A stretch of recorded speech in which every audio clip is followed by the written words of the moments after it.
Memphis as we welcome our man Jason Jones of The Athletic. Jason, looking nice with that silver and black on. Your team's sitting at 5-2 right now. Got rid of that coach I never wanted back, you know. There you go. Even though it was clearly a setup by the league, sometimes you take your little government setups to take the wins. I'm like, I don't know how they did it, but John made somebody mad at the NFL. I mean, I guess if you kind of tell the commissioner what he can do in a vulgar manner, someone's going, that's not going to go away. No, not at all. Really amazing. Only 3 bad emails out of 650,000. All those emails, all the stuff going on there. All we got is John Gruden. That's all we got. And nothing else. And especially considering that it's not like the NFL just had a settlement agreeing not to be racist anymore. It's just all of a sudden, with Daniel Snyder in charge and the cheerleaders filing lawsuits and all this stuff going on. Who did we catch? Caught John Gruden. Amazing. That's absolutely amazing. The NFL never ceases to amaze me with some of this stuff. We're supposed to all just believe, okay, nothing else to see besides John Gruden, trading emails with the GM that are out of line. Yeah. And that's all there was to it. That's it. Mm-hmm. It's crazy. You mentioned to me on Friday. I don't think it's posted yet, but I'm sure it's okay. You're working on a piece about Terence Davis right now. Yeah.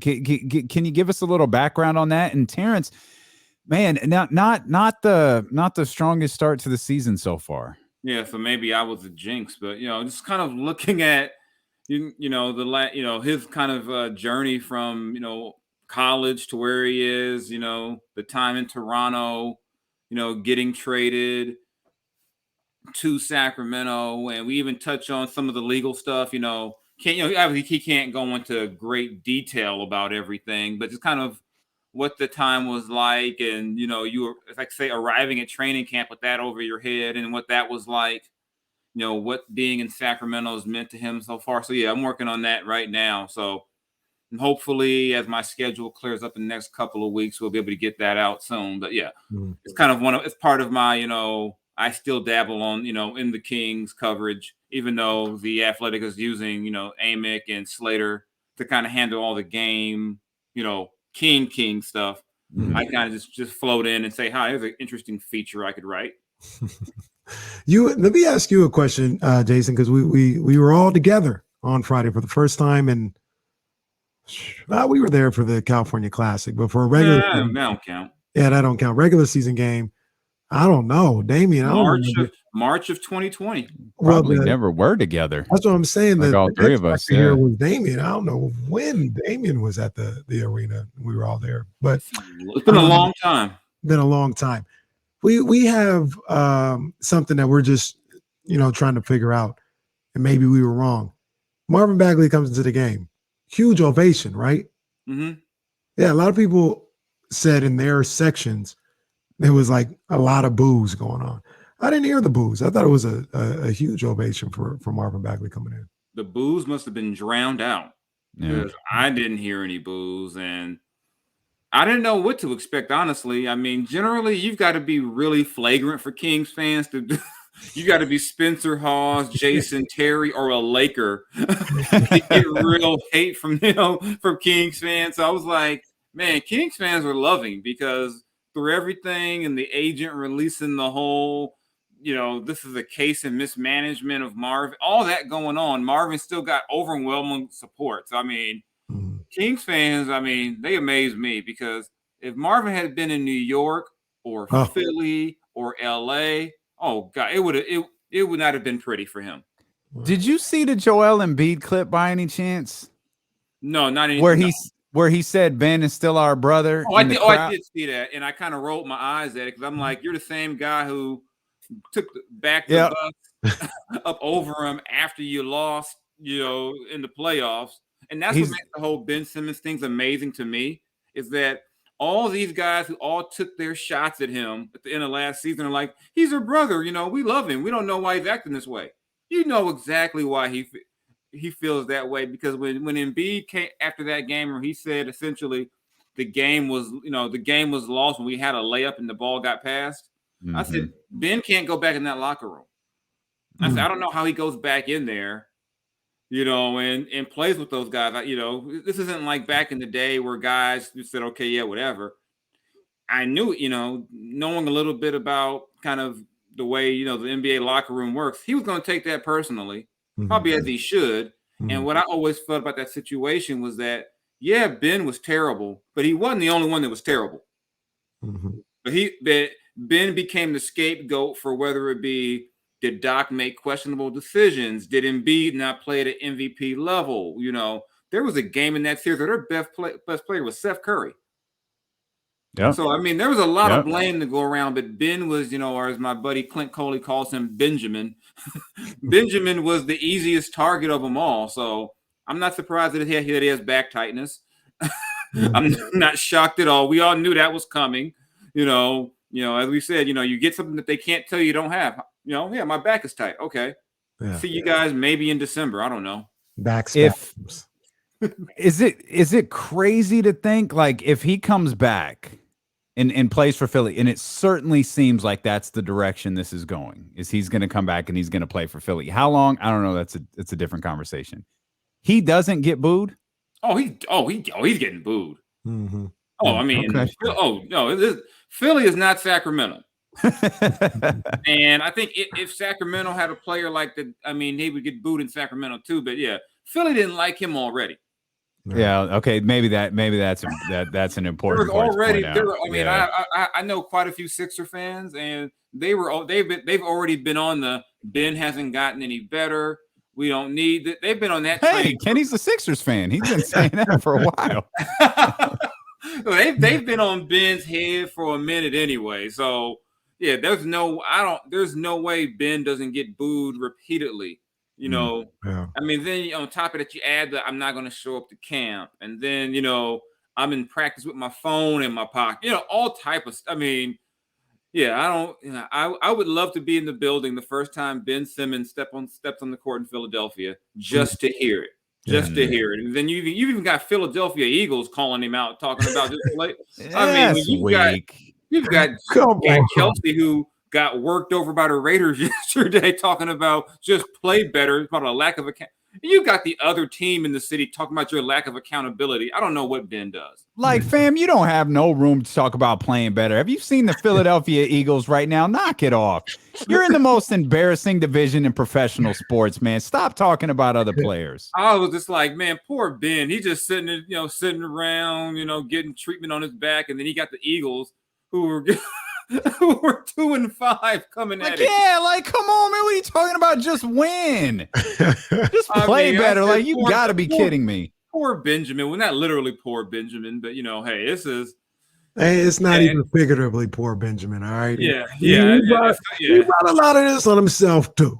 Yeah. But in the Simmons situation, this is an organizational failure. This isn't just on Ben Simmons. This is a lack of accountability that I know people out there, talk to people, a lack of accountability from the organization with Ben and Joel for years. You don't get to this point, in a day or two. This has been, building, and even people would tell you going back to Ben's time at LSU that this has kind of been who he is, and so you build this up, and the guy still gets a max. All these things happen in the way the NBA is. Now you got to pay these guys maybe before you want to. So now you're, what's he owed? Probably 140, whatever it is for the next 4 years. And they want him out of there. And then you got the GM saying, let's go on for 4 years. The GM's antagonizing them. That's a mess out there. Absolute mess. It is. It is a complete mess. A situation that I don't believe is a complete mess at all. I don't think it's a mess at all. Here in Sacramento, I don't think it's a mess. There's urgency. There's no mess. I came on the airwaves today, started out the show saying, I love this guy. This is my guy right here. I defend this guy to the death a lot of the times.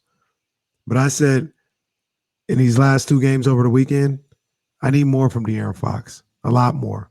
And if we're going to praise him when he's having these great games against the Pelicans and beating Lonzo, all this other stuff, And I call him the straw that stirs the drink and all this other stuff.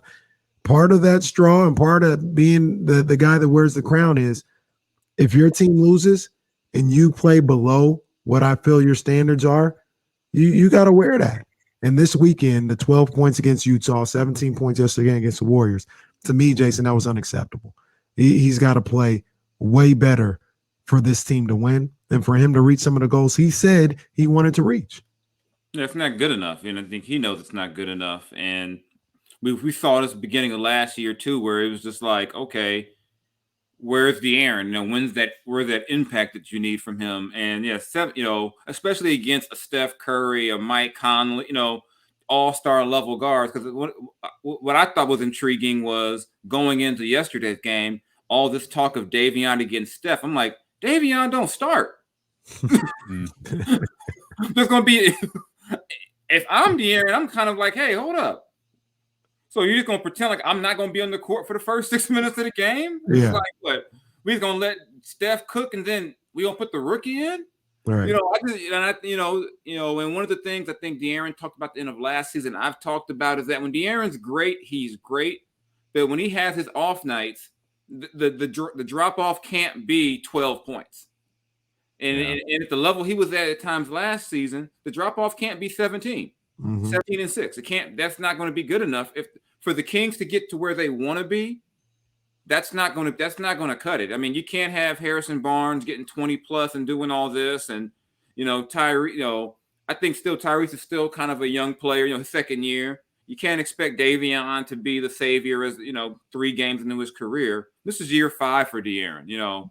He's got to be And I've always said the great ones, they're good in an 82 game season. They're great 60 games. And even if they're shooting like 9 of 27, they put their imprint on the game. And just watching yesterday, I never felt like DeAaron put his imprint on the game. And it's just, you've got to, and part of it is, teams are going to, at the Warriors, they were like, you're going to shoot threes. We're going to let you have those threes. Until you prove to us that you can, be a shooter, we're going to give you that. And I just think he's got to, he's shown he can figure it out. I just think, and I think people even said last season, part of what sparked him too was all this talk about, Tyrese and what a leader he was. And wow, he's galvanizing guys. I think between Tyrese and Davion, DeAaron's got the, a little spark, got something to spark him. You just, I just think, it's not 29 points over 2 games for a guy that averaged 25 last season. For this team, it's not gonna cut it. Now, if you had 2 other all-stars with you, he could kind of go up and down a little bit. And you say, okay, he only had 12, but we were in the game. Not for this team to be successful. Yeah, it's great that Davion's making an impact. It's great that Tyrese looks better, but this whole style of play is built around DeAaron, and DeAaron has to put his imprint on every game for this team, to be great. And if 17 is 6 and 5 is fine if you just want him to be an okay player. But for all people talking about him being an all-star this year, 17 and 6 isn't going to get him to anybody's all-star game. And it's going to get this team about 32 wins. Jason Jones of The Athletic with us here on Dealing with KC on ESPN 1320. What's the number one thing that DeAaron can do to make an imprint in the game? Play defense. He got steals in that Utah game, but between DeAaron and Davion and then the length of Tyrese, it should be hell for opposing guards. Just absolute hell. Whether it's DeAaron using his reach, because I don't mind the poor shooting night so much if you're just causing havoc everywhere else and then pushing the pace and keeping that game up and down. I think Luke mentioned it last night. Some of these last couple of games, they've slowed down. And that starts with the point guards. They cannot slow down because when you're playing these 3 and 4 guard lineups, if they slow the game down, you see what happened against Utah. Gobert's going to dominate, especially when you're not hitting shots. And then last night, the same thing. They can't slow down. So even if he's not making shots, DeAaron can still push that pace, keep them going back and forth, up and down. And he also could still be, a problem defensively. One of the reasons why Vlade loved them so much when they drafted him and their scouts was they believed he could be an all NBA defender. And it can't be kind of this, this pick my spots on defense. They want to see him be that guy, not, here and there, just be that guy all the time. That's why I think Dave Yeager compared him to Mike Conley a lot. He thought he could be a Mike Conley defensively, but also probably have a bigger impact on offense. Yeah. We've talked about it a lot leading up to the season, and even after. I don't think we didn't talk to you after the first game, but we talked to you after the preseason, and it is kind of crazy how good and well respected Davion Mitchell is on the defensive end after 3 games. Like, and I don't even mean crazy like people are jumping out the window. Like, it's legit. Like, you saw him on Friday. What he did to Donovan Mitchell and Jordan Clarkson. Like, Clarkson, it was funny watching that game. He made a couple bucks. He started flexing and doing all this other stuff. But that was after Davion was guarding him and had to guard Donovan. When Davion had him, he had that man in a straitjacket. It's crazy to see a rookie come in on the perimeter and do what he's doing on the defensive end. I think you tweeted it out or something like that. And you told me we were talking about it. And they're like, what he does is different on the defensive end. Like, you can't teach what he does on the defensive end. What have you seen from Davion so far? I mean, it's what everybody at Baylor told me he was going to be. They said he's going to change that culture defensively. He's going to make guys have to be accountable. And I'm like, even as a rookie, they're like, trust me, the way he works, you'll be embarrassed if you're not working. And then you look at the way he defends, like we talked about it on Friday. He doesn't die on screens. For years, we watched Kings guards see a screen and be like, oh, well, it's over. And then the guy standing in front of me, he gets a layup now because they stood in front. I mean, he doesn't die on. I mean, you saw him get screened and fight his way to stay with his man. I mean, just the things, his lateral quickness and instincts are just like next level compared to a lot of guys you see in the league. I mean, I think somebody from Baylor told me the joke there was that he might be faster going side to side than he is going, up and down. That's crazy. and I think you see it, and you see what it does for a guy like a Harrison, who, now you're maybe thinking, okay, I'm not out here by myself, and then you just kind of see how it can energize a guy like Rashawn, who maybe says, okay, now we've got something going, because just for years, the Kings on-ball defense has been just god-awful to watch. Yeah. It's been like, they've been slump busters. Hey, I'm struggling. I know they're gonna get. I'm gonna get 10, 12 layups because they're not gonna stay in front of me, and they're not gonna care to stay in front of me. And so you're starting to see. I think even though they're 1 and 2, you're seeing signs that okay, you're starting to see little signs. I think you just can't panic about 1 and 2 right now. I mean, this is going to be it's a marathon for every NBA team, but. I get with that 15 years heading to 16 years hanging over your head. People are going, oh no, we didn't lost 2 in a row. Calm down. You played 2 very good teams. I always say you got to take it in 10 game blocks. Now if they're 2-8 after 10, you don't want to see that. But I think you do see. I mean, I was like, there's no way Davion can keep this up. It's like you're figuring at some point he'll get his welcome to the NBA moment. But right now, he's welcoming guys to him. Like, okay, I'm here. Yeah. Like that play where he just took the ball from Donovan Mitchell. Yeah. I mean, that, I'd almost argue that Donovan's never had that much resistance defensively from a King his whole time in the league. Oh, that's for sure. Yeah. It's probably like, hold up, you don't play for this team. What are you doing? They don't do that over here. And that's been the rep of the Kings for years. Like, oh, they don't try to stop you.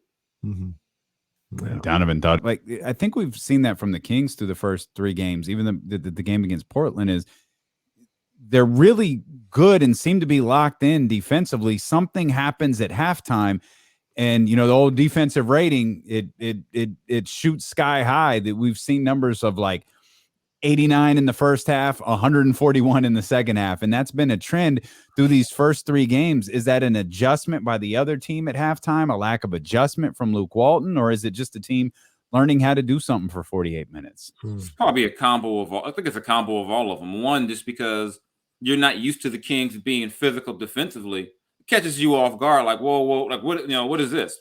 Generally teams have come to Sacramento or host at Sacramento and just run their offense without any problem. Mm-hmm. You know, hey, if I want to get to this spot and, you know, for my set, they just go there. So that's part of the change. I do think some of the guys are struggling with I say struggling, but you got to play defense the entire game. Mm-hmm. Just because you had a good first, second quarter, the other team would say, you know what, they're a good defensive team now. Let's go ahead and shut it down. Mm-hmm. And I think part of it is still figuring out for Luke and the staff where guys fit. You know, I think in the you saw they went to Tristan Thompson in the second half, but didn't play him in the first half, I don't think. You know, mm-hmm. You saw down the stretch, I thought last night, you didn't see DeAaron, but they had Davion in.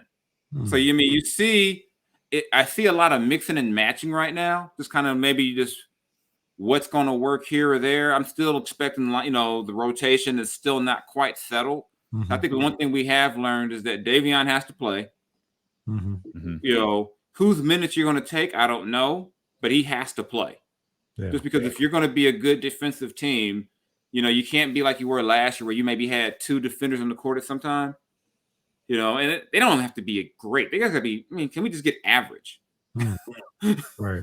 Can we get middle of the road? And I think that means Davion has to play more. You may, you know, you're going to have to, you know, figure out which big that goes with that, whether it be Tristan or Alex Lynn.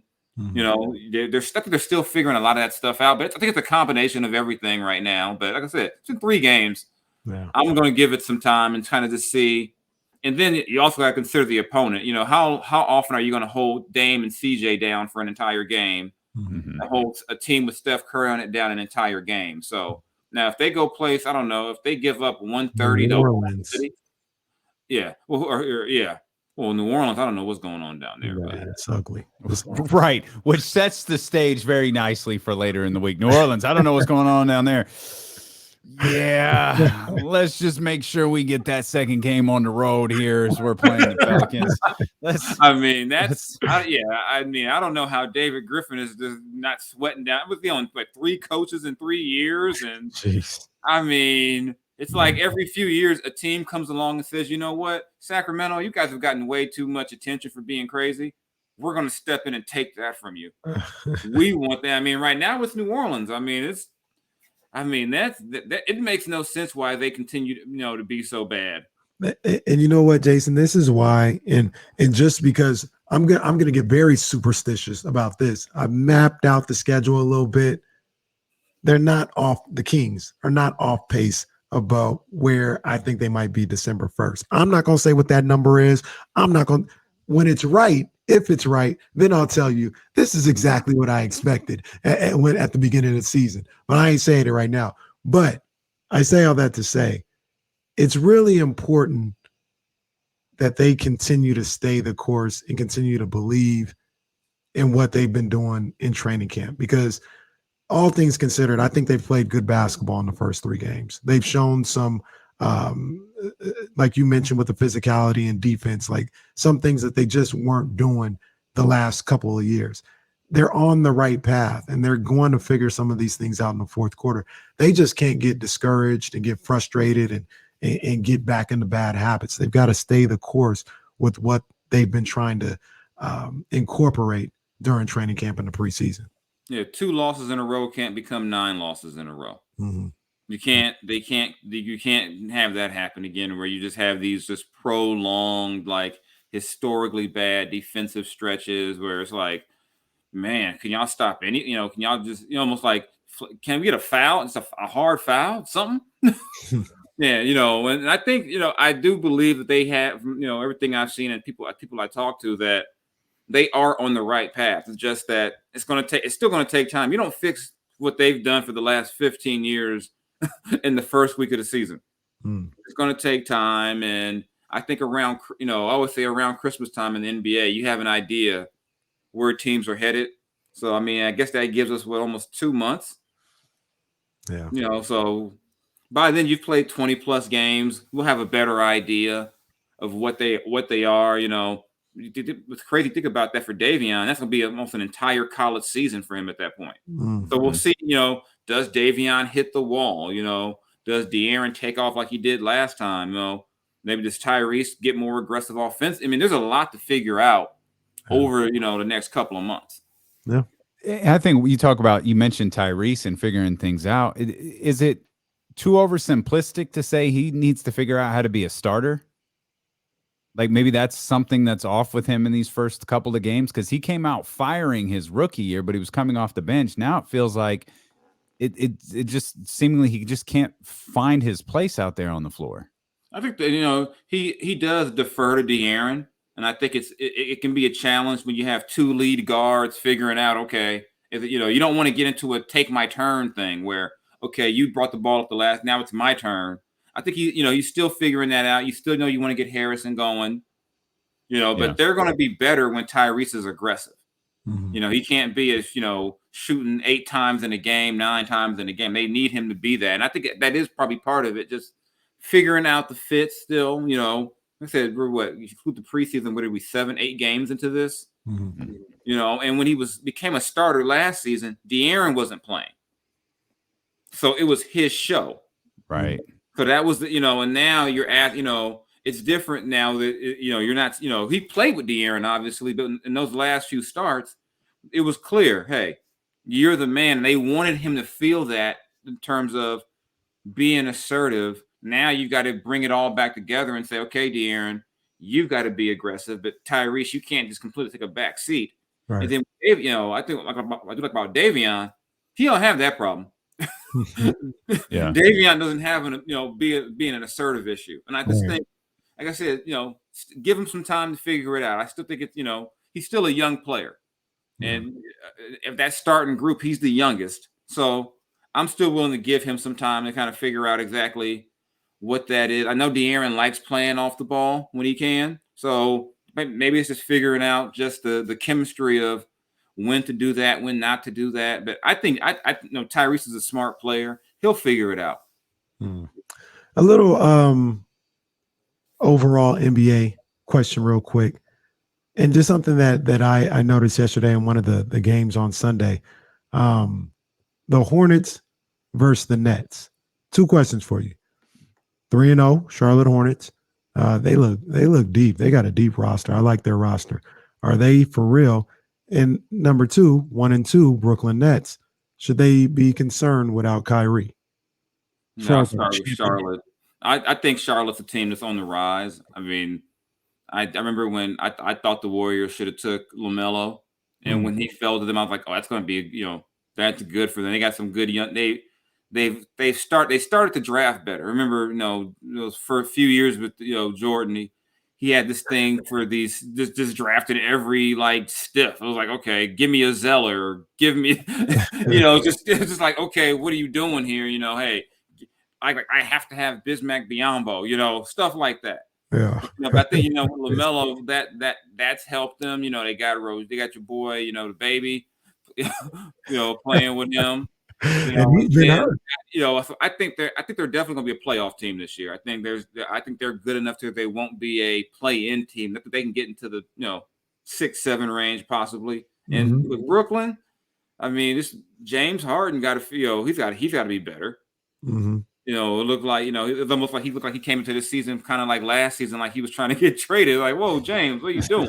But I think and then they're gonna, if they're gonna be a championship team, they either need they need Kyrie back, which I don't think anyone are going to hold our breath on that one, or you need James Harden to be MVP level James Harden to go with KD. Because I mean, you got it's great to have Patty Mills, Joe Harris is great to have, but they need those 2 guys to be dynamic. And a veteran team's not something that they'll ease their way into the season. I kind of see some of that with them too. I think James will look a lot better around Thanksgiving than he does right now. But I just can't imagine. I mean, I think the decision to just say we're going to go on without Kyrie helps, because you don't have that. He's here, he's not here, he's here, he's not here, because that wasn't going to be sustainable. You couldn't have, hey, we're on the road. Kyrie gets to practice and play. Oh, we're going back home. No, we don't get to have our starting point guard. So, I mean, I just think, like I said, for me, we haven't had, it's 3 games into the season for everybody. I can't get too overworked by anything I've seen at this point, because every year there's a team that starts off, 3-4-0, and then you turn around 2 weeks later, that team is 5-11. So I mean, remember definitely Kings, not speaking from experience there. Yeah, the Kings were 3-1 last season, and then That's before right. you know it, it's like, oh my, they were 5-10. Didn't Orlando start off like 7-1 last year? Yep. Like Something that. ridiculous. Yeah. And then so And then they weren't. Let's get to Christmas. Let's get to those, have an idea then, I do think Charlotte will be okay. I don't think they're going to like win the division okay, but I do think they can be a top 6 team out there, and they can contend for that. And to me, they should be a playoff team. Jason Jones, look at this. Everybody got along. We hashed it out on Twitter. That's why. Look, I told him, Jason, you said you didn't want the smoke. You texted me and said, "Don't be talking about no Dodgers." I know what I said was I wasn't going to tolerate it unless we was going to talk about Jimmy G yesterday. Well, we got some news here. I'm here for it. I can hold my L. I can hold the L. I can hold the L in LA. Look, man. Hey, you win a championship at Hardwood Palace for an AAU tournament. Hey, they can't take that away from you. I don't know what that means, but okay. The AAU tournament last year, it wasn't no real championship. So if the Giants had won last year, would you say that? I'd be like, sure. I still got 3 others that I can lean back on, so that wouldn't bother me. It don't bother me at all. Why would it? Like I said, you're hung up on 2020. I moved on from 2020. You're hung up on 2020. Like I said, because right now you're being the definition of bad Giants fan. What? Because these years the Dodgers won the division, the division don't mean nothing. Division don't mean nothing. The Giants won the division. At least we won the division. I'm like, but they lost in the NL, and they lost at home in Game 5. But at least we won the division. No, there ain't no at least with me. We just lost this year. You guys are the ones. At least we beat you. Well, I mean, all right. Because you guys keep talking. Play for that. We play for championships around here. You guys keep talking. Because you guys keep talking, and you lost. I don't know what y'all play for. We play for championships. Yeah, maybe you guys are playing for division crowns and NLDSs and all that other stuff. That's not what we do over here. When you've been to the mountaintop, the real mountaintop, you don't worry about that kind of stuff. Whatever. That ain't what y'all wasn't talking that before. No. Now you want to talk about we play for. If I had $1 for every Giants fan telling me at least we won the division, I'm like, hold up, that didn't apply to the Dodgers. If I had been walking around saying at least we won the division, and I've never said that. It don't apply to me. Like, you wanted to, but all of a sudden, the Giants win a division and lose in the NLCS. It's okay. It is kind of crazy. It is kind of crazy that this was supposed to be the best team ever. They added Scherzer and Turner to the best team ever, and lost Turner, Kershaw, and May. And they had a pervert of a starting pitcher they lost as well. Oh, yeah, he was crazy. So, they lost 3/5 of their starting. I mean, yeah. Honestly, if they don't lose 3/5 of their rotation, I think they're going to win 115 games. You got Scherzer, Urias, and Buehler. You should have had. What more do you need to win? That's the question. They won. I mean, they won. No, you came away with no hard work. I'm saying they underachieved this year. I'm saying they underachieved. And like I said, you lose a possible MVP candidate, and you lose Turner, and you lose. Hey, it happens. I'm not mad. Are you going for the Braves because the Astros thing, or are you fooling? Here's where I'm torn. Back when I was in college, Dusty Baker was really good to me and gave me some great advice. It's hard for me not to like Dusty Baker. Yeah, you got wrong. He's a former Dodger. He's one of the greatest hires in professional sports. The Astros, I know who you can't hate.